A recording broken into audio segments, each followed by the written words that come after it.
ओडिशार महिषी महिला माँ रमादेवी से 25तम जन्मवार्षिक कर्म और साधना पीठ गोपबंधु रमादेवी आश्रम दुधई ठारे आज पालित हो आश्रम सभापति गोकुलानंद दास सभापति मुख्य अतिथि भाव शतायु पुरुष गांधीवादी पद्मचरण नायक जोगदे रमादेवी विचार कर्मभूमि को आपणा आह्वान देते सम्मानित अतिथि रमादेवी विश्वविद्यालय पूर्वतन प्रोफेसर प्रियंवदा पट्टनायक उत्कल विश्वविद्यालय प्रोफेसर अनुसया नाथ संग्रामी नेत्री अपर्णा नायक प्रमुख अतिथि भाव में जोगदे माँ रमादेवी निष्ठापर कर्म कुशलता सरल जीवन यापन नारी समाज को आत्मनिर्भरशीलता आह्वान दे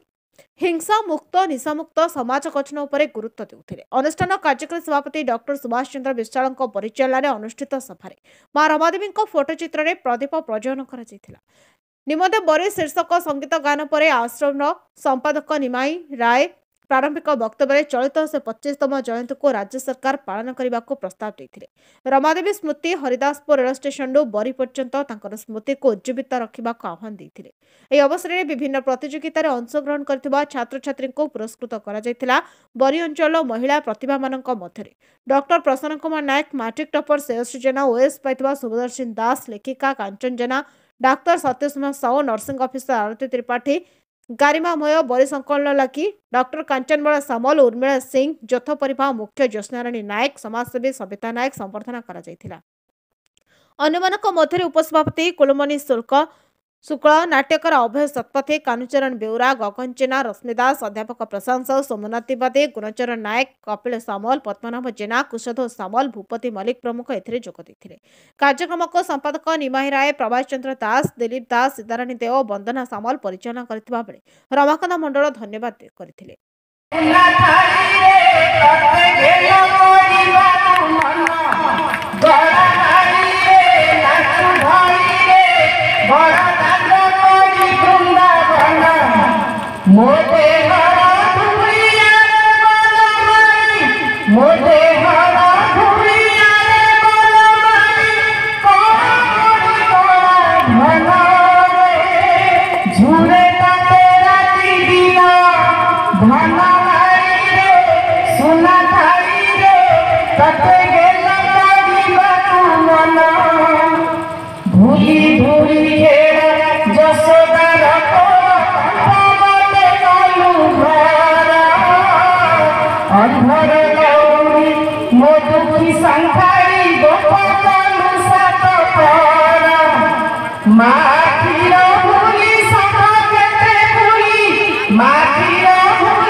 समस्त ज्येष्ठ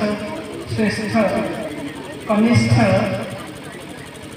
आम मंच आसन होता सुधीबृंद मंचर बाहर अलंकृत कर वरिष्ठ नागरिक मान गुणीजन मान मैडम को मुख्यमंत्री नमस्कार करुच्ची समस्त भाई भौणी मान मोर कुनी पिला समस्त हार्दिक नमस्कार। जहाँ प्रथम निश्चित भाव में मोर सार मोर गुरु मोर बापा श्रीजुक्त पद्मचरण नायक जहाँ मु आज ये आसवाई समर्थ बहुत दिन इच्छा था बरीर से पवित्र माटी से पवित्र आश्रम मुझे मथानथ कर प्रणाम करी संवाद हो पासी सार गभीर जनावि रमादेवी विषय कौट आरंभ करके जापारे समय बहुत कम मु बहुत छोट थी बोधे पिला सान थी जमा 7 वर्ष 8 वर्ष बयस कथा रमादेवी बापा गोपाल बल्लभ दास जी मोर जेजेबापा सहपाठी रेभेन्सा कॉलेज रे मु कहि रखे जे मोर जेजेबापा आ गोपबंधु दास भितर 2 जन बीए पढ़े एमाने सब पाटना बा कलिकता में ठीक कर पारे। बरीर विश्वभूषण जेना रिपोर्ट नायवती टीवी।